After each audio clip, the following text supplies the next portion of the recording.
بسم اللہ الرحمن الرحیم اعوذ باللہ من الشیطان الرجیم بسم اللہ الرحمن الرحیم اللہم صلی علی سیدنا محمد وعلی آل سیدنا محمد بعدد کل ذرۃ مئات الف مرۃ۔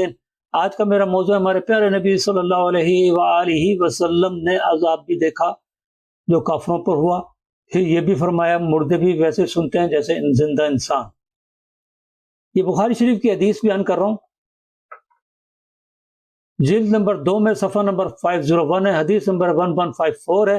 حضرت ابو طلحہ انصاری رضی اللہ عنہ سے روایت ہے، باب ہے ابو جہل کا مارا جانا۔ یہ دیکھیں کہ باب اس میں ابو جہل کا مارا جانا ہے، لیکن یہ میں اس میں سے شان مصطفیٰ دکھا رہا ہوں کہ ہمارے نبی کی کیا شان ہے۔ آن حضرت صلی اللہ علیہ وآلہ وسلم نے بدر کے دن قریش کے 24 سرداروں کی لاشوں کو بدر کے کنویں میں ایک گندے ناپاک کنویں میں پھینک دینے کا حکم دیا، اور آن حضرت صلی اللہ علیہ وسلم کا قاعدہ تھا کہ جب کسی قوم پر غالب آتے تو 3 راتیں انہی کے مقام پر گزارتے۔ بدر میں بھی 3 دن رہے۔ تیسرے دن آپ صلی اللہ علیہ وآلہ وسلم نے حکم دیا، اونٹنی پر زین کسا گیا، پھر آپ صلی اللہ علیہ وسلم چلے۔ آپ صلی اللہ علیہ وآلہ وسلم کے ساتھ اصحاب بھی چلے۔ وہ سمجھے شاید آن حضرت صلی اللہ علیہ وسلم کسی کام کے لیے جا رہے ہیں۔ خیر، آپ صلی اللہ علیہ وآلہ وسلم چلتے چلتے اس کنویں کے منڈیر پہ کھڑے ہوئے اور قریش کے کافروں کو نام بنام آواز دینے لگے۔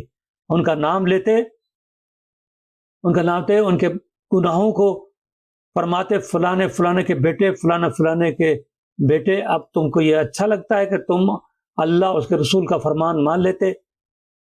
ہم سے تو جو جس ثواب اور اجر کا ہمارے مالک نے وعدہ کیا وہ ہم نے پا لیا، تم سے جس عذاب کا پروردگار نے وعدہ کیا تم نے بھی اس کو پا لیا یا نہیں؟ حضرت ابو طلحہ رضی اللہ عنہ نے کہا۔ یہ سن کر حضرت عمر رضی اللہ عنہ نے عرض کی، یا رسول اللہ صلی اللہ علیہ وآلہ وسلم، آپ صلی اللہ علیہ وآلہ وسلم ایسی لاشوں سے بات کر رہے ہیں جن میں جان نہیں، بھلا وہ کیا سنیں گے؟ آپ صلی اللہ علیہ وآلہ وسلم نے فرمایا، قسم اس کی جس کے ہاتھ میں محمد صلی اللہ علیہ وسلم کی جان ہے، جو میں باتیں کر رہا ہوں تم ان کو ان سے زیادہ نہیں سنتے، انہی کے برابر سنتے ہیں۔ یہ شان ہے ہمارے پیارے نبی صلی اللہ علیہ وآلہ وسلم کی کہ کافر مردوں سے بات بھی کی، اور یہ بھی فرمایا کہ مردے بھی ویسے سنتے ہیں جیسے انسان سنتے ہیں، جبکہ ہم کیسے مسلمان ہیں؟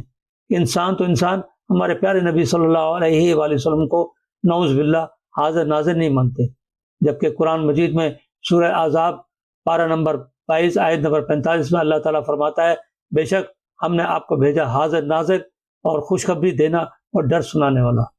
اللہ تعالیٰ ہم سب کو دین کی سمجھ عطا فرمائے، ہمیں ان کے راستے میں چلا جن پہ تیرا نام ہوا، ان کے راستے میں چلا جن پہ تیرا غضب ہوا۔ اللہم صلی علی سیدنا محمد وعلی آل سیدنا محمد بعدد کل ذرۃ مئات الف مرۃ۔ اور اگر آپ نے ابھی تک ہمارا چینل سبسکرائب نہیں کیا تو فوراً سبسکرائب کیجئے، ساتھ ہی بیل آئیکن پر کلک کریں تاکہ مزید آنے والی ویڈیو ہیں وہ آپ کو وقت پر ملتی رہیں۔ اللہ حافظ۔